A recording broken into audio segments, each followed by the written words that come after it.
I originally got interested in otters right out of my undergrad. They're very charismatic to watch. They're very engaging. I started working with the Sea Otter Research and Conservation Program at the Monterey Bay Aquarium. Just seeing what they do on a daily basis is really impressive. I enjoyed watching them.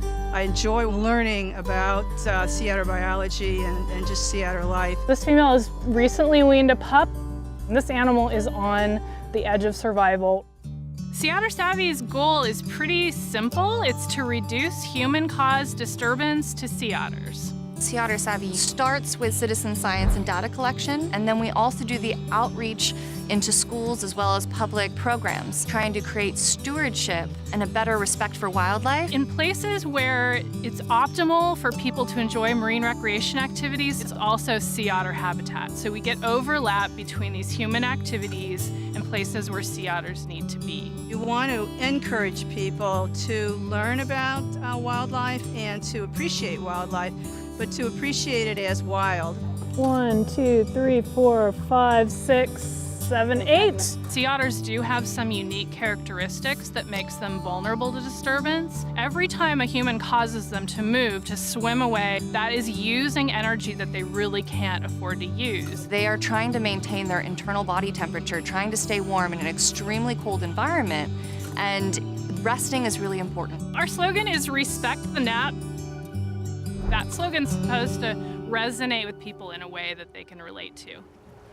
Well, we're coming up to some otters here, but this is about as close as we really want to get to avoid causing any disturbance.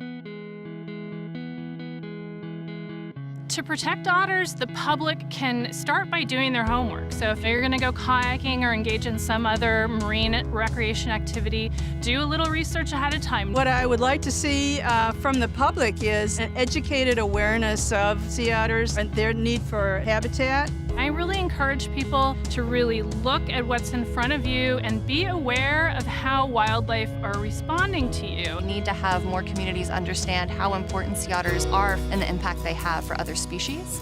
When we go out on the water around sea otters, we are always mindful of distance, keeping a wide gap between whatever boat we're in and resting rafts of otters. They have a right to exist because they exist, not because me as a human says it's okay they exist. They have a right to be there. Sea Otter Savvy hopes in the long term that we are able to gather these communities where otters and humans overlap to be good stewards to these unique animals. The most important thing that public can do is to help fund us. Projects like this don't just pop up, you know, it takes a lot of effort from a lot of people. When I get up in the morning and I think about the work ahead of me that day, I find that this is the most satisfying job I've ever had. I hope that Sea Otter Savvy continues to educate people who come to the coast to have good interactions with sea otters in a way that's safe for the sea otter and safe for the human. I feel like I'm able to do something to make the world a little bit better, a little more peaceful, not just for sea otters, but by instilling an overall good stewardship ethic.